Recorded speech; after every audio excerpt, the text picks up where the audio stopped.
Hi everybody and welcome to Altenew's Watercolor Wonders video hop. Today we are going to make an easy yet elegant winter card using watercolors as our flower base. So stay tuned to learn how you can make your very own card too. Hi everyone, this is Jen from the Little Craft Corner, and this video is part of a video blog hop called Watercolor Wonders. So stay tuned to see what all the educators have to present. To begin this card, we're going to be working with Altenew's 4 1/4 by 5 1/2 watercolor paper set. We're also going to be working with the Red Sunset color families, but instead of using them in dye ink form, we're going to be using them in the 24 pan watercolor form. So the first thing we're going to do is to get our paper nice and wet. You can do this by two ways. You can either mist the paper like this, if that is what you prefer, or if you want, you can get a brush and just wet your paper in this form. But what I like to do is turn it over on both sides so that I have a nice adherence to my mat. And then we won't have the corners all rolled up. With your 24 pan watercolor set, I began mixing some Red Sunset and Red Cosmo to achieve the desired look I wanted on the card. When I started to think about this card, I knew that my end result was going to be a vibrant poinsettia flower, and in my mind it was going to be deep hues of reds, maybe mixed with some pinks.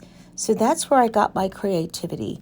I went to the 24 pan watercolor set and I started to, as you can see here, mix variations of colors so that once I added it to my watercolor paper, I knew that when I stamped out the flower, it was going to be that vibrant red and fuchsia that I wanted. I heat set my card and then took out Altenew's gold pigment ink, and using the outline of the poinsettia, knew that I had room for two of the flowers on the one card. Because pigment ink takes longer to dry, you're definitely going to want to heat set this next step.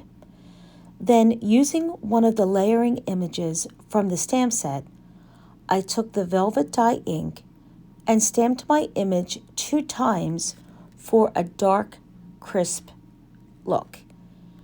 The beauty of using a stamp positioner is that you only have to line up your image 1 time and then rotate the card to have it perfectly lined up on every time you stamp. I cut apart the 2 images and ran it through Altenew's Mini Blossom die cutting machine. And here are your 2 personalized watercolored poinsettias. Aren't they just beautiful? Using pale gray cardstock and Playful Circles embossing folders will make our base. To put the finishing touches on this card, we're going to take our gold ink and we're just going to give it a nice rub across the raised dots. And take any ribbon you have in your collection. This is about 15 inches long, and bring it about 3/4 of the way down and make a nice little loop in it. Once I created the bow, I took the edges and I frayed them out just a little bit for added interest. I then stamped the sentiment, fussy cut it out, and inked the edges. I used liquid glue to adhere the first flower and then instant dimension foam tape to adhere the second flower. I then arranged my card, tucking in the petals of the flower and the ribbon.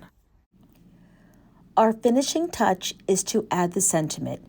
And I also wanted to add that this card size is 5 by 5, not the normal A2 size card that I normally make, but isn't this just beautiful?